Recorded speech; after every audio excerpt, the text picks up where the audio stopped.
Bismillahirrahmanirrahim. Assalamualaikum warahmatullahi wabarakatuh. Alhamdulillah. Alhamdulillahi rabbil alamin. Wassalatu wassalamu ala asyrafil anbiya'i wal mursalin Sayyidina Muhammadin wa ala alihi wa sahbihi ajma'in, amma ba'd. Baiklah, pada kesempatan kali ini kita akan mentadabburi salah satu surah dalam Al-Quran Karim, yaitu surah Al-Ikhlas. Surah Al-Ikhlas memiliki banyak fadilah dan memiliki banyak keutamaan, sebagaimana beberapa riwayat Nabi Shallallahu Alaihi Wasallam pernah satu ketika bertanya kepada sahabatnya, ayajizu ahadukum ayyaqra'a sulusal Qur'an fi lailah? Adakah yang mampu di antara kalian ayyaqra'a sulusal Qur'an, membaca sepertiga Al-Quran fi lailatin, hanya satu malam saja? Fasyakka dzalika alaihim, itu berat bagi mereka, sehingga mereka bertanya lagi kepada Rasulullah, ayyuna yutiqu dzalika ya Rasulullah, memangnya siapa yang mampu di antara kami wahai Rasulullah? Faqala, maka Rasulullah menjawab, Allahu wahidus samad sulusal Quran. Sebenarnya qul huwallahu ahad itu atau surah Al-Ikhlas itu adalah sepertiga Al-Quran. Maka barang siapa yang membaca suratul Ikhlas, maka sama hanya ketika membaca sepertiga Al-Quran, maksud daripada Rasulullah Sallallahu Alaihi Wasallam. Dan ini hadis riwayat Muslim yang diriwayatkan dari Abu Darda. Imam Muslim juga pernah meriwayatkan dari Abu Hurairah, Rasulullah SAW bersabda, uhsyudu, ya, Nabi itu mengajak kepada sahabat-sahabatnya, berkumpullah kalian, uhsyudu, ya, berkumpullah kalian. Fa inni sa'aqra'u alaikum sulusal Qur'an, saya akan membacakan kalian sepertiga Al-Quran. Ya, ketika Nabi SAW mengatakan kepada sahabatnya, saya akan membacakan kalian sepertiga Al-Quran, mungkin di dalam pikiran sahabatnya ini bakalan lama Rasulullah akan membacakan kepada kita sepertiga Al-Quran itu. Fahasyada, ya, maka sahabatnya berkumpul. Tsumma kharaja Nabi sallallahu alaihi wasallam, maka Nabi keluar dan membacakan qira'a qul huwallahu ahad. Nabi hanya membaca suratul Ikhlas. Ya, mungkin para sahabat pada suatu itu bertanya, kenapa hanya membaca qul huwallahu? Ya, padahal tadi Nabi mengatakan sa'aqra'u alaikum sulusal Quran, saya akan membacakan kalian sepertiga Al-Quran. Kenapa Nabi hanya membaca qul huwallahu? Lalu kemudian Nabi menjelaskan, ala innaha ta'dilu sulusal Quran, sesungguhnya surat Al-Ikhlas yang saya bacakan tadi itu adalah sepertiga Al-Quran.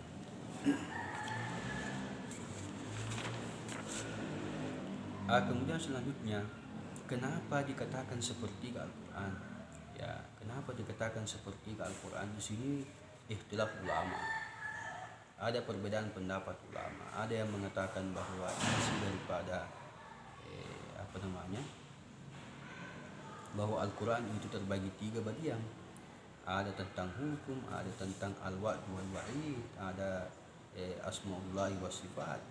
Dan surah Al-Ikhlas itu mencakup nama dan sifat-sifat Allah Subhanahu wa taala. Itu sehingga dikatakan sepertiganya dari tiga pembahasan ini, yaitu tentang ahkam, tentang al-wa'd wal wa'id, kemudian asma'ullah wa sifat.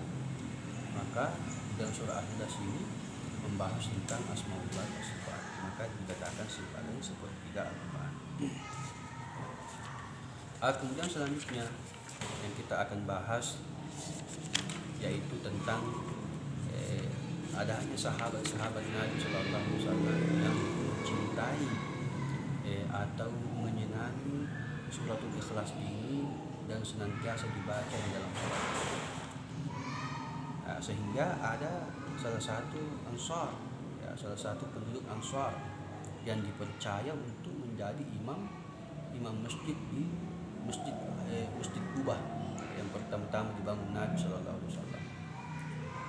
Tetapi ya, utusan penduduk Ansar ini yang diamanahkan untuk menjadi seorang imam di masjid Kubah, ketika dia melaksanakan sholat selalu membaca suratul Ikhlas ba'da suratul Fatihah. Ya, ketika surah Al-Fatihah sudah dibaca, maka dia selalu membaca surah Al-Ikhlas, sehingga muncul banyak pertanyaan-pertanyaan dari sahabat-sahabat yang lain. Memangnya tidak ada surah lagi yang bisa dibaca? Ya, padahal sahabat-sahabat Nabi itu adalah hafizul Quran. Ya, mereka yang telah menghafal Al-Quran. Maka ini suatu ketika dikunjungilah Rasulullah Sallallahu Alaihi Wasallam, dan kemudian para sahabat menanyakan itu. Ya, salah satu imam kita atau imam masjid Kubah ya suka membaca surah Ikhlas, seakan-akan tidak ada surah lagi. Maka Nabi menanyakan ini kepada sahabat tersebut, wa ma yahmiluka an taqra hadhihi surah fi kulli raka'ah. Apa yang menyebabkan kamu senang membaca surah ini atau selalu membaca surah ini, surah Al-Ikhlas, pada setiap rakaat salat? Maka dia menjawab, ya Rasulullah, wahai Rasulullah, ini uhibbuha, saya sangat mencintai surah ini, saya sangat senang dengan surah ini, ya senang membaca surah ini. Wa qala Rasulullah SAW, inna hubbaha adkhalaka jannah, sesungguhnya kecintaanmu kepada suratul Ikhlas ini yang menyebabkanmu masuk ke dalam surga Allah Subhanahu wa taala. Ya, begitu biasanya ya surah Al-Ikhlas ini. Sehingga Ibnu Al-Arabi, ya, bukan Ibnu Arabi ya, tapi Ibnu Al-Arabi, ya, salah satu ulama Al-Maliki yang mengikuti mazhab Imam Malik rahimahullah taala, membuat sebuah istinbat hukum bahwa boleh kita mengulang-ulang satu surah pada setiap rakaat. Ya, seperti tadi itu rakaat pertama surah Al-Ikhlas, rakaat kedua surah Al-Ikhlas lagi. Boleh. Ya, boleh. Dan ini sering kita melihat di setiap masjid ya, ketika bulan suci Ramadan ya selalu mengambil surah Al-Ikhlas.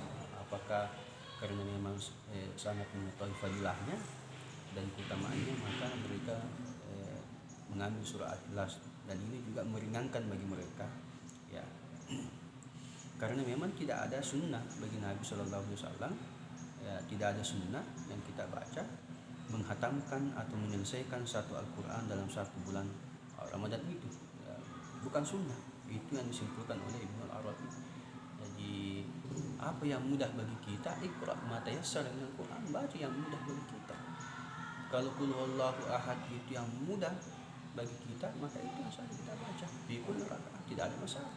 Tidak ada masalah.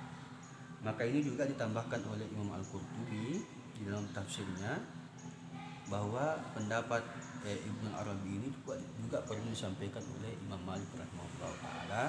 Menghatamkan Al-Quran pada salat tarawih di masjid bukanlah satu yang disunnahkan Nabi Sallallahu Alaihi Wasallam.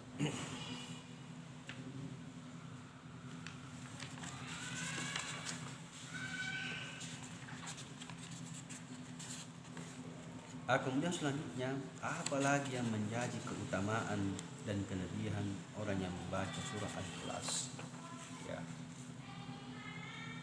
Ini diriwayatkan oleh Abu Nu'aim dari Abul Ala Yazid bin Abdullah dari ayahnya, Nabi SAW pernah bersabda bahwa man qara'a qul huwallahu, barang siapa yang membaca qul huwallahu fi maradi mautihi, yaitu ketika sakit menjelang mautnya atau sakit menjelang matinya ya, senantiasa dia membaca suratul Ikhlas, qul huwallahu ahad, maka ia tidak akan mendapatkan fitnah kubur ya, dia tidak akan mendapatkan fitnah kubur atau siksaan kubur karena fadilah surah Al-Ikhlas itu. Apalagi ia juga akan diselamatkan dari tekanan di dalam kubur atau himpitan kubur, daqtatul qabr. Bahkan para malaikat-malaikat Allah Subhanahu wa taala, ya,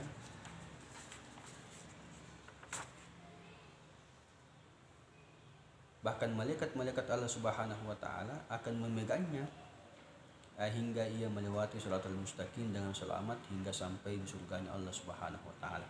Ini merupakan salah satu hadis Nabi sallallahu alaihi wasallam dari Abu Nuaim. Ya, walaupun ada yang mengatakan bahwa hadis ini hadis dhaif.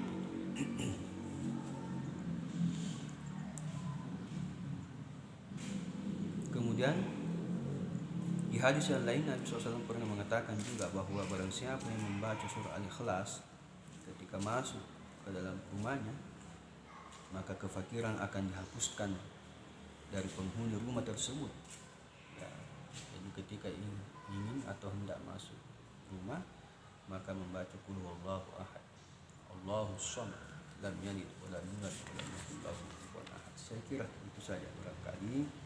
Mudah-mudahan fadilah-fadilah yang terdapat dalam Al-Quran ini senantiasa memberikan keberkahan dalam kehidupan kita dan urusan-urusan kita, sehingga kita mampu mengamalkannya.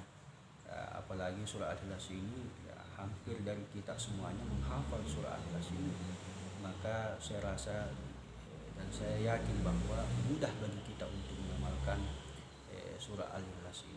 Saya kira itu saja barangkali, kurang lebihnya mohon dimaafkan. Hadanallahu wa iyyakum ajma'in.